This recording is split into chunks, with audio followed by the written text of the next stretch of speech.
Micro economics में तटस्थ वक्र से संबंधित पिछले वीडियो में हमने जाना कि प्रतिस्थापन की दर क्या होती है और किस प्रकार से सीमांत उपयोगिता ह्रास नियम को ह्रासमान सीमांत प्रतिस्थापन की दर के माध्यम से तटस्थ वक्रों के माध्यम से दर्शाया जा सकता है।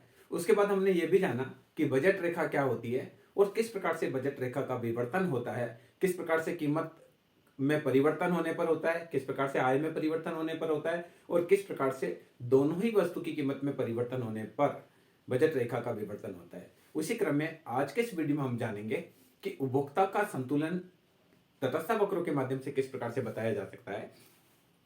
सामान्य रूप से बार बार परीक्षा में उपभोक्ता के संतुलन के संदर्भ में तटस्थ वक्र विश्लेषण से सवाल आता है।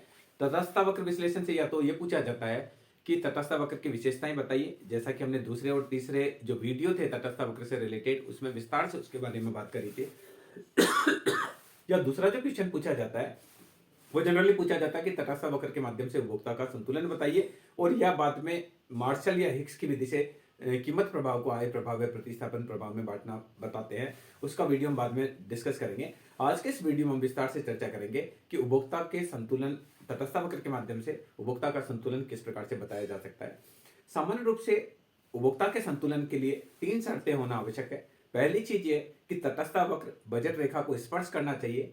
दूसरी चीज तटस्थ वक्र और बजट रेखा का ढाल स्पर्श बिंदु पर बराबर होना चाहिए। और तीसरी चीज ये है कि तटस्थ वक्र मूल बिंदु के प्रति उन्नतोत्तर होना चाहिए। तो यहाँ इस वीडियो में हम इन तीनों ही शर्तों को विस्तार से डिस्कस करेंगे ताकि आप समझ पाए तटस्थ वक्र पर एक उपभोक्ता का संतुलन क्या होता है। तो पहली शर्त क्या है, तटस्थ वक्र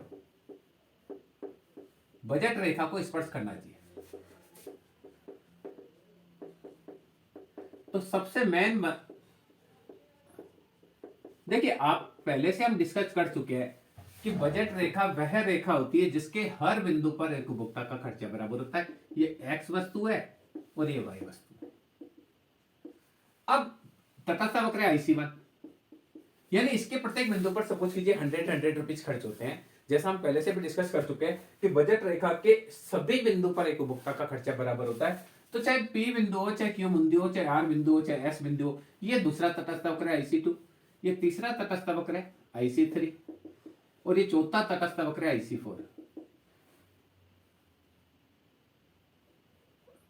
अब देखिए, ये बिंदु A, ये बिंदु B, ये बिंदु C ले लिया, ये बिंदु ये देखिए बिल्कुल टच करके जा रहा है। ये बिंदु ले लिया हमने D, E, F और G, H। तो देखिए H बिंदु पर एक उपभोक्ता नहीं जा सकता क्योंकि उसके पास इतनी आय नहीं है कि वह H बिंदु पर जा सके। अब उपभोक्ता A B पर जा सकता है, C पर जा सकता है, D पर जा सकता है, E पर जा सकता है और F पर जा सकता है। अब ये सारे बिंदु पर उपभोक्ता का खर्चा बराबर है, जैसा कि बजट रेखा में हमने बताया था कि बजट रेखा के प्रत्येक बिंदु पर उपभोक्ता का खर्चा बराबर होता है। जिनको ये वीडियो नहीं समझ में आ रहा है, इससे पहले वाला वीडियो आप उसको देखेंगे तो उसमें क्लियर कर रखा है कि बजट रेखा क्या होती है, बजट रेखा का ढाल क्या होता है, बजट रेखा के प्रत्येक बिंदु पर खर्चा बराबर कैसे होता है। आप ये समझ लीजिए कि बजट रेखा वह रेखा होती है जिसपे एक उपभोक्ता का खर्च प्रत्येक बिंदु पर बराबर होता है। मान लीजिए उपभोक्ता की आय 100 रुपए है, तो इसके B बिंदु पर भी 100 रुपए खर्च है, D पर भी 100 रुपए खर्च हो रहे हैं, C पर भी 100 रुपए खर्च हो रहे हैं, D पर भी 100 रुपए खर्च हो रहे हैं, E और F पर भी 100 रुपए खर्च हो रहे हैं। अब देखिए, अगर उपभोक्ता B बिंदु पर संतुलन में होता है तो भी 100 रुपए खर्च कर रहे हैं, F बिंदु पर भी 100 रुपए खर्च हो रहे हैं, पर उपभोक्ता नीचे उदासीनता वक्र पर, मैं आपको एक एग्जांपल देता हूं। जैसे यह है रोटी और वाई वस्तु है सब्जी। आप किसी होटल में गए और आपको 100 रुपए में से आपने 90 रुपए की आपने क्या कर ली, सब्जी मंगा ली, और आपने 10 रुपए की रोटी ली। तो आपके 100 रुपए तो खर्च हो गए, पर आपको संतुष्टि नहीं होगी क्योंकि एक रोटी से आपका पेट नहीं भरा। या किसी समय आप गए और आपने 9 रोटी मंगा ली 90 रुपए की, और केवल आपको 10 रुपए की अचार मिली, तो भी आपको संतुष्टि नहीं मिलेगी, रुपए 100 ही खर्च हो गए। तो इसी प्रकार से अगर आपने 80 रुपए की सब्जी मंगा ली और 2 रोटी खाई तो भी हो सकता है संतुष्टि न मिले, या आपने 80 रुपए की रोटी मंगा ली और लहसुन की 20 रुपए की चटनी मंगा ली तो भी संतुष्टि न मिले। तो यहां देखिए, B बिंदु और F बिंदु दोनों पर 100 रुपए का खर्चा है, पर संतुष्टि कम है क्योंकि हमने यहाँ सब्जी ज्यादा मंगा ली, रोटी कम थी। यहाँ हमने रोटी ज्यादा मंगा ली, सब्जी ढंग की नहीं थी, केवल हमको अचार से ही खाना पड़ा। C बिंदु पर देखिए, हमने सब्जी 80 रुपए के लिए केवल 2 ही रोटी मिली, क्योंकि एक रोटी है वो 10 रुपए की है, तो 2 रोटी 20 रुपए की होगी। और यह हमने 80 रुपए की रोटी खरीद ली और 20 रुपए की लहसुन की चटनी ली। इसके बजाय अगर हम 50 रुपए की रोटी और 50 रुपए की सब्जी लेते, या 40 रुपए की रोटी और 60 रुपए की सब्जी लेते, तो संतुष्टि ज्यादा होगी। दूसरी चीज आप ये समझे कि नीचा वक्र कम संतुष्टि को देता है, ऊंचा वक्र अधिक संतुष्टि को देता है। तो देखिए बी बिंदु एफ बिंदु IC1 पर है, दोनों पर 100 रुपए खर्च है पर संतुष्टि कम है। सी बिंदु और ई बिंदु दोनों IC2 पर संतुष्टि कम है, 100 रुपए दोनों पर खर्च हो रहे हैं पर IC2 पर है। इन दिए हुए संयोग में डी ही बिंदु ऐसा है जो सबसे ऊंचे उदासीनता वक्र पर है। तो हम ये कह सकते हैं कि उपभोक्ता की संतुष्टि उस बिंदु पर अधिकतम होगी जहां उपभोक्ता तटस्थ वक्र बजट रेखा को स्पर्श करे। देखिए ये IC1 वक्र बजट रेखा को काट रहा है बी और एफ बिंदु पर, IC2 वक्र भी बजट रेखा को काट रहा है सी और ई बिंदु पर। केवल डी बिंदु ऐसा ही है जहां वह बजट रेखा को नहीं काट रहा है। तो बजट रेखा पर एक उपभोक्ता का संतुलन कहां होगा? जिस बिंदु पर बजट रेखा को तटस्थ वक्र स्पर्श करता है। एक बार वापस हम इसको देखेंगे, ये देखिए ये बजट रेखा है, इसके हर बिंदु पर खर्चा बराबर है। अब ये IC1 वक्र, ये IC2 वक्र, ये IC3 वक्र टच करके जा रहा है केवल। अब देखिए आप P बिंदु ले, Q ले, R ले, S ले, T ले, ये U और ये भी। अब देखिए ये जो बिंदु है, सब बिंदु पर उपभोक्ता का खर्चा बराबर है, P पर, Q पर, R पर, S पर, T पर, U पर और V पर एक उपभोक्ता को अधिकतम संतुष्टि कहां होगी? जब वह ऊंचे से उच्च उदासीनता वक्र पर पहुंचता है। तो Q और U बिंदु नीचे उदासीनता वक्र है, उसकी तुलना में R और T बढ़िया है। इससे भी अच्छा बिंदु S बिंदु है क्योंकि ये IC3 पर है। और तटस्थ वक्र की मूलभूत विशेषता क्या है कि जितना ऊंचा उदासीनता वक्र होगा उतनी ही ज्यादा संतुष्टि होगी, जितना नीचा उदासीनता वक्र होगा उतनी संतुष्टि कम होगी। तो पहली जो उपभोक्ता की शर्त है वो उपभोक्ता की शर्त यहां पूरी होती है कि स्पर्श बिंदु एक उपभोक्ता का संतुलन बजट रेखा पर तटस्थ वक्र के माध्यम से उस बिंदु पर होगा जहां तटस्थ वक्र बजट रेखा को स्पर्श करे। ये IC1 काट रहा है, IC2 भी काट रहा है, केवल IC3 है जो स्पर्श कर रहा है। तो स्पर्श बिंदु पर उपभोक्ता की संतुष्टि अधिकतम होगी। दूसरी जो शर्त होती है उपभोक्ता के संतुलन की, दूसरी शर्त है स्पर्श बिंदु पर दोनों बजट रेखा व दूसरी शर्त आप लिखेंगे स्पर्श बिंदु पर तटस्थ वक्र का ढाल वह बजट रेखा का ढाल बराबर होना चाहिए।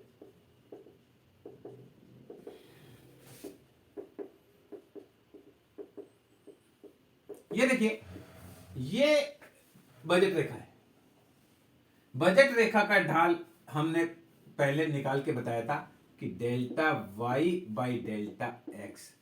तो delta Y by delta X budget रेखा का आया था price of X divided by price of Y, या बजट रेखा का ढाल होता है PX बटे PY। पहले वाले वीडियो में क्लियर किया हुआ है delta Y by delta X। इसी प्रकार से जो तटस्थ वक्र का ढाल है उसको भी क्लियर किया हुआ है delta Y by delta X। X वस्तु को बढ़ाने से डेल्टा X बढ़ी, मार्जिनल यूटिलिटी ऑफ X बढ़ा, डेल्टा Y घटी, मार्जिनल यूटिलिटी ऑफ Y घटा। तो कुल मिला के मार्जिनल यूटिलिटी ऑफ X बटे मार्जिनल यूटिलिटी ऑफ Y बराबर होता है delta Y by delta X। ये है तटस्थ वक्र का ढाल और ये है बजट रेखा का ढाल। तो हमने क्या कहा है कि स्पर्श बिंदु पर बजट रेखा का ढाल व तटस्थ वक्र का ढाल बराबर होना चाहिए। तो देखिए दो समीकरण हमारे पास है, ये तो बजट रेखा का ढाल है, बजट रेखा का ढाल के लिए हमने ये लंब लिया और ये आधार लिया। तो कहने का तात्पर्य X वस्तु के बढ़ने से जितना फायदा हुआ उतना ही Y वस्तु के नुकसान हुआ। तो यहां पर भी 100 रुपए खर्च हो रहे हैं, यहां पर भी 100 रुपए खर्च हो रहे हैं, यानी उपभोक्ता ने यहां से 50 रुपए कम खर्च किए तो 50 रुपए इधर खर्च कर दिए। और इसी प्रकार से यहां है कि A बिंदु पर संतुष्टि है उतनी B पर है। इसका मतलब A यहां से O से B बिंदु पर जाने से ये X वस्तु बढ़ी डेल्टा X, उससे मार्जिनल यूटिलिटी ऑफ X बढ़ी। पर A से B पर जाने पर X वस्तु बढ़ी डेल्टा X, देखिए X बढ़ी इतनी, पर Y वस्तु घटी, Y वस्तु डेल्टा Y घटी तो उसकी सीमांत उपयोगिता भी घटी। जितनी इसकी सीमांत उपयोगिता बढ़ी उतनी इसकी सीमांत उपयोगिता घटी। तो दोनों का हम MUX बटे MUY करेंगे तो delta Y by delta X। अब आप देखिए दोनों समीकरण में इस तरफ delta Y by delta X है, इधर भी delta Y by delta X है। तो यहां क्या हो जाएगा, दोनों तरफ एक, तो मार्जिनल यूटिलिटी ऑफ एक्स बटे मार्जिनल यूटिलिटी ऑफ वाई बराबर होगा पी एक्स बटे पी वाई। ये बजट रेखा का ढाल और ये तटस्थ वक्र का ढाल।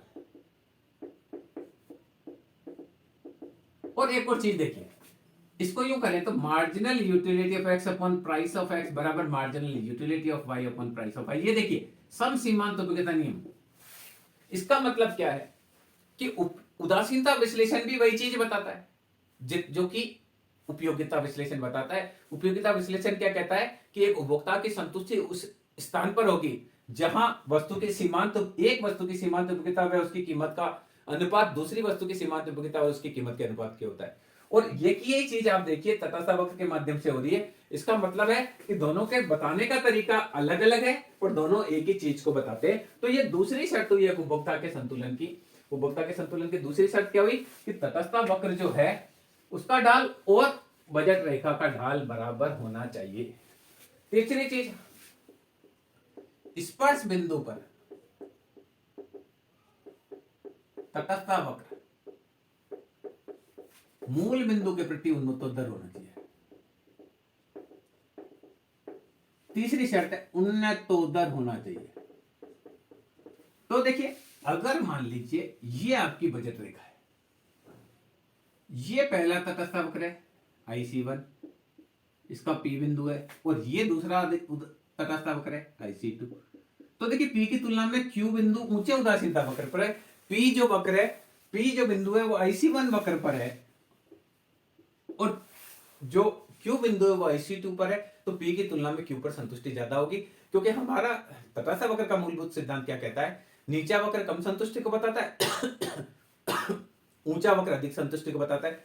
इसलिए हमने ये तीसरी शर्त ली कि स्पर्श बिंदु पर तटस्थ वक्र मूल बिंदु के प्रति उन्नतोत्तर हो। ये नतोदर है, ये उन्नतोत्तर है। तो इस प्रकार से उपभोक्ता के संतुलन की मूल रूप से तीन शर्त होती है। पहली चीज, तटस्थ वक्र बजट रेखा को स्पर्श करना चाहिए।